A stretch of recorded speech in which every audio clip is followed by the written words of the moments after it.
My mom thought she could replace my father with her creepy new boyfriend and make me call him dad, but she didn't realize I still had contact with my actual dad. I was 13 when my mother got engaged to Brandon. Dad had been convicted for manslaughter 5 months ago. He called someone at the bar, but he wasn't even drinking. I was there with him. He went into the bathroom, then came out minutes later looking panicked and covered in blood. He shouted for someone to call the police, and they arrived quickly. But then without saying much, they put him in handcuffs and took him away. The next time I saw him was behind bars. It never made much sense though. Dad never had a violent bone in his body. He swore he didn't do it. And the way Mom acted after his conviction made me even more suspicious. She brought home Brandon instantly. On day 1, she said he was my new dad since the other one was clearly a monster, and told me that my dad was a killer who I needed to distance from for my own safety. I wasn't sure what to believe at first, but when 5 months later my mom announced to me that they were engaged and I needed to start calling Brandon daddy, I became quite convinced of Dad's innocence. Around this time is also when it started. Brandon got comfortable. He began staring at me while eating slowly, saying things like, "You're growing up so fast, becoming such a pretty young woman." The worst part was my mom thought it was sweet. Even when I told my mom for the first time that Brandon made my skin crawl, she told me I was dramatic. She must have told him what I said though, because that night while she slept, Brandon came into my room, and he grabbed my wrist hard enough to leave marks and said, "You know what happens to naughty girls who snitch." I was terrified, but I knew I couldn't trust my mom by telling her, so I kept it a secret. I also started keeping a different secret around this time. I started writing letters to Dad. I'd hide them between my textbook pages and mail them from my friend's house after school. Dad would write back through the prison email system to an account I created without Mom knowing. Things got really bad one specific Thursday though. I came home from school one day to find out Mom had changed my last name on all school records to Brandon's without telling me. "You'll thank me when you're older," she said. That night Brandon came into my room to celebrate being a real family now, and sat on my bed. He put his hand on my thigh and said I should be grateful to have a dad who cares. I pushed him off and locked myself in the bathroom until he left. I remember writing to Dad about that incident. The letter I got back from him was on real paper this time, and parts of it were damp and see-through, almost as if he had cried while writing it. That almost broke me. But luckily there was one thing I looked forward to, the chance to see him. His birthday was coming up, and I remember enthusiastically asking Mom if I could visit him. I told her I knew she didn't like him, but it was his birthday, just today, and for a few minutes. "Please," I said. But of course I got told no. Actually, I got told something even worse. Mom said we couldn't go because that exact weekend Brandon coincidentally had car show tickets and expected us all to go together. He specifically requested us to have adjoining hotel rooms. When I told them I'd rather visit Dad, Mom exploded. "He's a killer! You're not visiting a murderer!" When I said, "He's innocent and he's still my dad," Brandon backhanded me across the face while Mom watched. She said nothing. I was forced to go with them that weekend, and while I was sleeping, the worst happened. Brandon snuck in, he was drunk, and this time he didn't restrain himself to just a thigh grab. His hand went all the way. I had never felt so disgusting and humiliated. I remember traveling home broken. And to make matters even worse, the week we came home, my mom found the hidden letters from Dad I had been hiding. She burned them in the backyard, and as punishment for communicating with him, she took my bedroom door off its hinges for monitoring. Of course, Brandon took this as an opportunity. He would stand in the doorway at night watching me sleep. I remember that was a real breaking point of mine. I remember sneaking off into the school library past hours the next day to email DDA. I must have sent an hour-long email that made no sense because I just rambled about everything. I didn't know what I expected, if I even wanted anything because I was so numb. But then 2 weeks later, I got a reply from him. It was lengthy, super lengthy, telling me all the right things and how everything was going to be okay. But there was one thing that stuck out. "Did you check where I said?" I became confused. Check where? I started going through every single email he had ever sent me, and that's when I found it. In one of the more recent emails, Dad had told me to go up to the attic and behind the radiator. I remember reading that email the day after asking my mom if I could go visit him. I think I was too heartbroken to read thoroughly, and somehow missed it. Either way, I made a big-time mental note of what Dad said, and waited until Mom and Brandon went on date night. That happened next week. My hands shook climbing into the attic with a flashlight, and behind the radiator, I found a plastic-wrapped journal. I opened it to the marked page Dad told me to. It was dated weeks before Dad's arrest, and in Dad's handwriting it said, "It's been a few weeks since I caught Lauren and Brandon sneaking off into the bar. I don't know how to confront her." I was shocked, taken aback, and that's when I heard the sound of a car pulling into the driveway that made my blood run cold. They were back early. The restaurant must have been too crowded, or maybe they'd had a fight. I could hear car doors slamming and Mom's heels clicking on the walkway. My heart pounded as I clutched the journal to my chest, knowing I had only seconds to decide what to do. I heard Brandon's heavy footsteps on the stairs, each creak of the old wood sending a jolt through my chest. My hands were shaking so bad I almost dropped the flashlight, its beam dancing wildly across the dusty attic floorboards. I shoved the journal under my shirt, the leather cover cold against my skin, and scrambled toward the attic opening, but I was too slow. Brandon's head appeared through the hole just as I reached the ladder, his dark eyes immediately locking onto mine. He stared at me for a long moment, his expression unreadable in the dim light. Then he climbed up the rest of the way, his broad shoulders barely fitting through the opening. I backed up against the wall, feeling the rough wood press into my spine, the journal pressing against my stomach under my shirt. He looked around the attic slowly, deliberately, taking in the disturbed dust that hung in the air like tiny ghosts, the moved boxes near the radiator where I'd found Dad's hidden things. He asked what I was doing up here, his voice calm, but with an edge that made my skin crawl. I told him I was looking for my old stuffed animals from when I was little, trying to keep my voice steady. He didn't believe me. I could see it in the way his jaw tightened, the way his hands flexed at his sides. He stepped closer, and I could smell the wine on his breath from dinner, mixed with his cologne that Mom said was expensive but always made me feel sick. He said I was a terrible liar, just like my father. The words hit me like a slap. Then he grabbed my arm, his fingers digging in hard enough to bruise, and yanked me toward the ladder. I had to use my other hand to keep the journal from falling out of my shirt, pressing it tight against my body. Mom was waiting at the bottom of the ladder, her arms crossed and foot tapping impatiently. She looked annoyed, asking why I was sneaking around like some kind of thief in my own house. Brandon told her I was probably hiding something, his hand still gripping my arm possessively. He suggested they search my room, and I saw a flash of something dark in his eyes. I panicked and said I just wanted to find my old teddy bear because I couldn't sleep without my door. The words tumbled out too fast, too desperate. Mom rolled her eyes but seemed to buy it, probably because she was tired and didn't want to deal with more drama. That night I waited until I heard them both snoring, Brandon's deep rumble mixing with Mom's softer breathing. The house settled into its nighttime creaks and groans as I carefully hid the journal inside my pillowcase, feeling the corners dig into my cheek when I lay down. I couldn't risk reading more with Brandon checking on me every hour, his shadow appearing in my doorway like clockwork. The next morning was Saturday. Mom made pancakes like nothing had happened, humming off-key to some song on the radio. The normalcy of it made my stomach turn. Brandon kept staring at me across the table, his eyes following every movement as I pushed food around my plate. I excused myself to use the bathroom and took the journal with me, hiding it in the tank of the toilet wrapped in a plastic bag I found under the sink. The water was cold on my arms as I carefully placed it inside. At school on Monday, I snuck into the computer lab during lunch, telling my friends I had to finish an assignment. The room was empty except for the hum of old computers and the tick of the wall clock. I started taking photos of each page of the journal with my phone, angling it to avoid the glare from the fluorescent lights. My hands were still shaking, making some photos blurry. The entries went back years,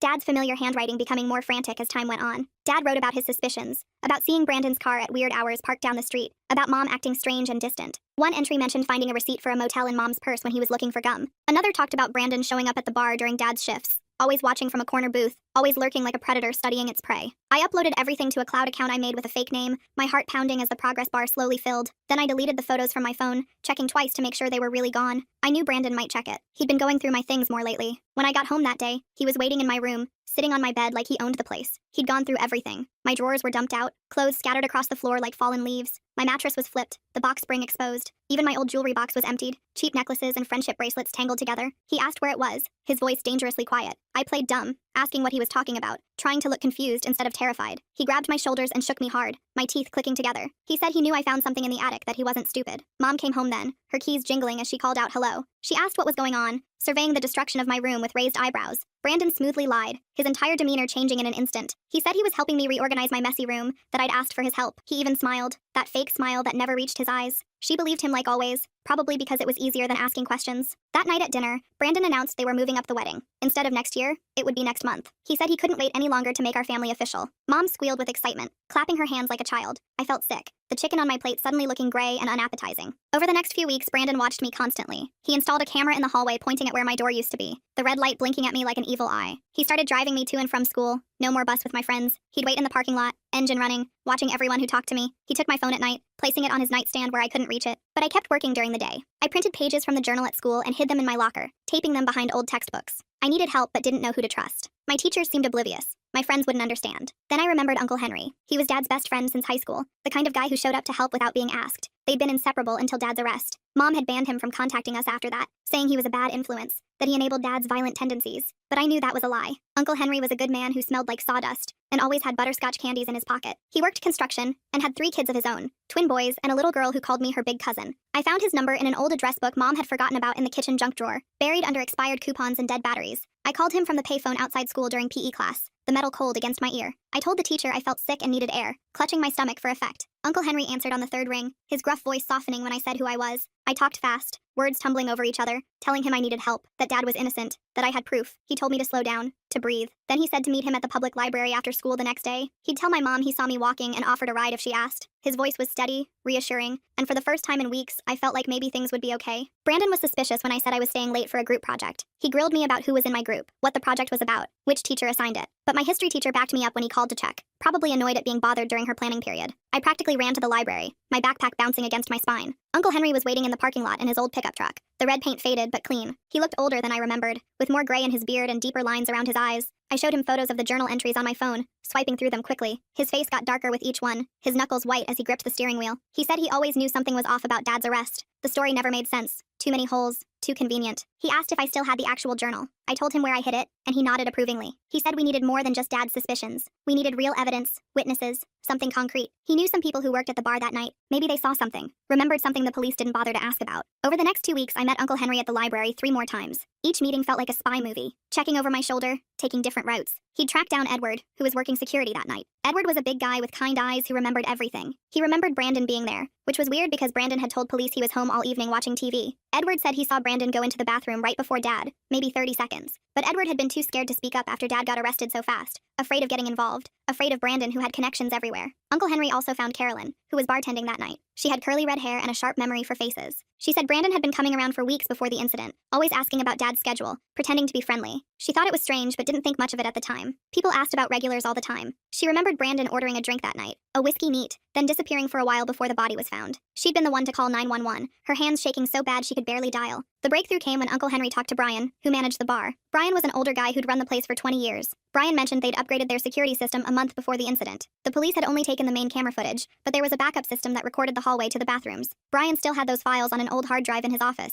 He'd forgotten about them until Uncle Henry asked, the drive gathering dust behind old liquor invoices. We met at Brian's house to watch the footage. His living room smelled like cigarettes and coffee. My stomach was in knots as Brian connected the drive to his laptop. The timestamp showed Brandon entering the bathroom at 9:47 p.m., walking casually like he had all the time in the world. Dad entered at 9:52 p.m., probably just needing to use the bathroom after his shift. Brandon came out at 9:51 p.m., checking his watch and smoothing down his shirt. Dad came out at 9:53 p.m. covered in blood, shouting for help, his face a mask of shock and horror. It was clear as day. Brandon had 4 minutes alone in that bathroom, more than enough time to call someone and set up a frame job. Uncle Henry copied the footage onto multiple USB drives, his hands steady and methodical. He said we needed to be careful about how we handled this. We couldn't just go to the police. Brandon might have connections there, friends who owed him favors. We needed to build an airtight case first. He told me to act normal at home, not to let on that we knew anything. It was the hardest thing I'd ever had to do. But Brandon must have sensed something. Maybe I was a bad actress. Maybe he was just paranoid. He started getting more aggressive. One night he came into my room and sat on my bed, the mattress dipping under his weight. The hallway camera couldn't see him from that angle. He said he knew I'd been sneaking around with Uncle Henry. Someone had seen us at the library, probably one of his buddies who seemed to be everywhere. He said if I didn't stop whatever I was doing, Mom might get hurt. He said accidents happen all the time, his voice casual like he was discussing the weather.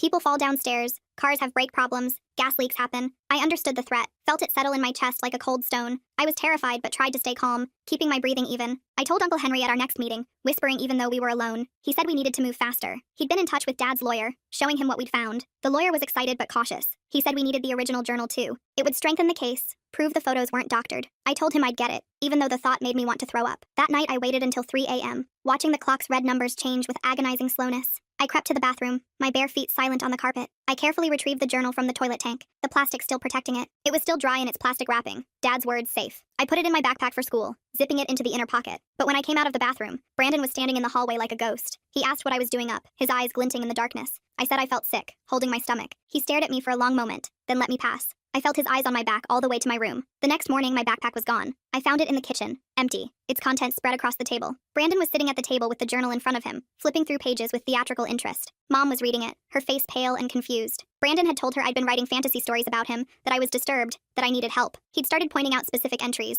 saying, "Look how she's trying to copy your husband's handwriting. See how she mentions you and me together? This is clearly her sick fantasy about breaking us up." Mom's confusion turned to anger as Brandon kept talking, weaving his lies with just enough truth to make them believable. Mom believed him. She said she was disappointed in me, that making up lies about Brandon was sick, that she thought I was dealing with Dad's absence better than this. I tried to tell her it was Dad's journal, but she wouldn't listen. She said I was obviously forging Dad's handwriting to frame Brandon, because I couldn't accept him as my new father. She said I needed therapy, maybe even a special boarding school for troubled teens. Brandon suggested his cousin ran one in another state. Very strict, very isolated. Good for fixing problem children who told lies and caused trouble. The way he said it made my blood run cold. I felt the walls closing in, the room spinning slightly. That day at school I found Uncle Henry's truck in the parking lot at lunch. I climbed in and broke down crying as I told him what happened. He said not to worry, we still had the footage. But when I got home that afternoon, my phone was missing from my backpack. Brandon had it. He went through everything and found my cloud account, guessing the password after 3 tries. He made me watch as he deleted all the journal photos, his finger stabbing at the screen with vicious satisfaction. He said Uncle Henry's copies wouldn't matter without the original to verify them against. He said the photos could be faked, that any decent lawyer would argue they were doctored without the original journal to compare the handwriting. The bar footage was different. That was from an official security system with timestamps that could be verified. But handwriting in photos? Too easy to forge. That night Mom told me I was leaving for boarding school on Monday. This special place would help me deal with my delusions about Brandon. She'd already called the school.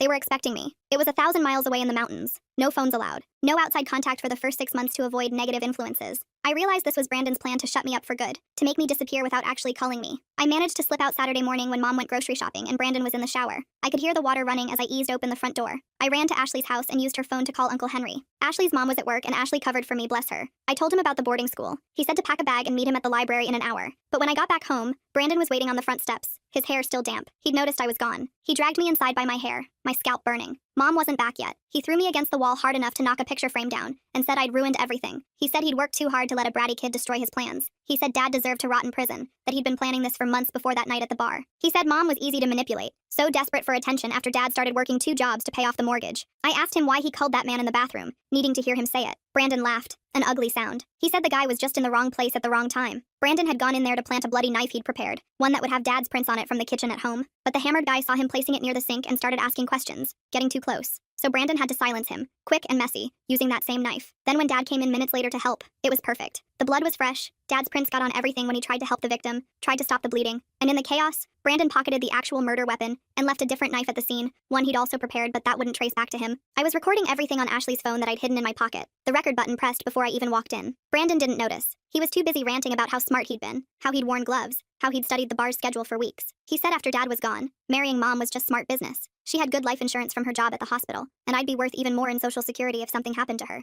Maybe a car accident, maybe a fall, maybe she'd just get sad and take too many pills. That's when Mom walked in. She'd come back early because she forgot her wallet. She heard everything Brandon had just said. Her face went white as paper. She dropped the groceries, oranges rolling across the floor. Brandon spun around, realizing his mistake. He tried to backtrack, saying I'd made him angry, that he didn't mean it, that he was just trying to scare me straight. But Mom had heard enough. The veil had finally lifted. Brandon stepped toward her and she backed away, her hand reaching behind her. She told him to get out. He said she was overreacting. She grabbed a kitchen knife from the block and told him to leave or she'd call the police. Brandon laughed and said she wouldn't dare. Too much scandal, too much shame. What would the neighbors think? But Mom's hand was steady as she held the knife. For the first time in months, I saw the Mom I used to know, the one who protected me from nightmares and kissed scraped knees. Brandon realized she was serious. His face changed, the mask finally dropping completely. He grabbed his keys and wallet from the counter, but before leaving, he turned to Mom and said this wasn't over. He said he knew too much about her, about the affairs she'd had before Dad when they were first married, about the money she'd stolen from Dad's savings to cover her shopping debts. He said if she went to the police, he'd destroy her reputation. Then he left, slamming the door so hard the windows shook and the remaining pictures fell off the walls. Mom collapsed on the floor crying, her body shaking with sobs.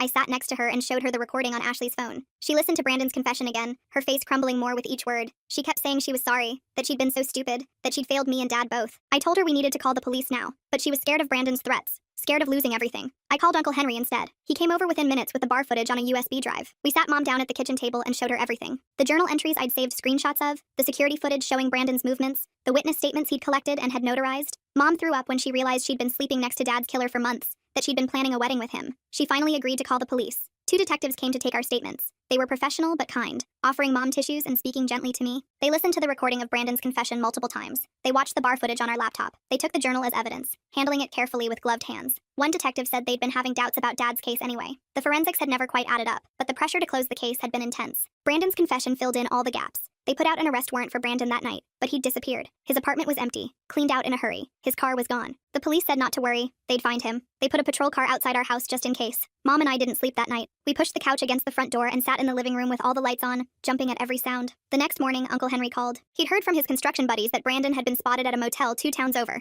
trying to pay cash for a room. The police were on their way. By noon, they had him in custody. He'd tried to run but didn't get far. They found evidence in his car linking him to the original murder weapon. He'd kept the actual knife all these years like some sick trophy, hidden in a lockbox in his trunk. The knife from the crime scene had been a decoy, but the real one still had traces of the victim's blood in the handle's crevices. Brandon tried to deny everything at first. He said I'd faked the recording using AI, that Mom was lying to protect me because she felt guilty about Dad, but the evidence was overwhelming. The bar footage showed him entering that bathroom. His fingerprints were on the real murder weapon once they tested it properly. The forensics that hadn't matched Dad suddenly made perfect sense when applied to Brandon. Even the angle of the wounds matched Brandon's height, not Dad's. Faced with everything, Brandon finally broke. He confessed fully in exchange for a plea deal. He admitted to planning the whole thing, to framing Dad, to manipulating Mom. He even admitted to things we didn't know about. Other crimes in other states, other victims who'd been blamed for things they didn't do. The detective said Brandon was a serial predator who'd been getting away with it for years, moving from place to place, always finding vulnerable women with kids. Dad's lawyer filed for an emergency appeal based on the new evidence. The judge reviewed everything and ordered Dad's immediate release. After 8 months in prison for a crime he didn't commit, Dad was coming home. Mom and I drove to pick him up. The ride was silent except for the radio playing softly. Mom kept crying, dabbing at her eyes with tissues.